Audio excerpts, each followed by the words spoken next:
to serve ለማገልገል to live for others ለሌሎች ለማገልገል ህይወት ደግሞ አስደሳች የምትሆነው when you learn for others or when you live for others ለሌሎች ስትኖሩ ብቻ የህይወት ትክክለኛውን ትርጉምና ጣዕሙን አንደርስታንድ የምታደርጉት ለሌሎች መኖር ስትችሉ ብቻ ከእናንተ ያለፈ ህይወት ሲኖራችሁ ብቻ የእናንተ መቆምና አለመቆም ለሌሎች ላይ ኢምፓክት ሊፈጥር ይገባል የእናንተ አለመኖር እኛን ሊጎዳ ይገባል የእናንተ መኖር ደግሞ እኛን ሊጠቅም ያ ደግሞ የሚገኘው ባይ ለርኒንግ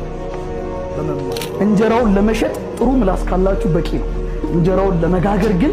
መጋገርን መማር ያስፈልጋል አገልጋይ ማለት እንጀራውን የሚጋግረው ማለት ነው ያንን ለማወቅ ደግሞ እንዴት እንጀራ እንደሚጋገር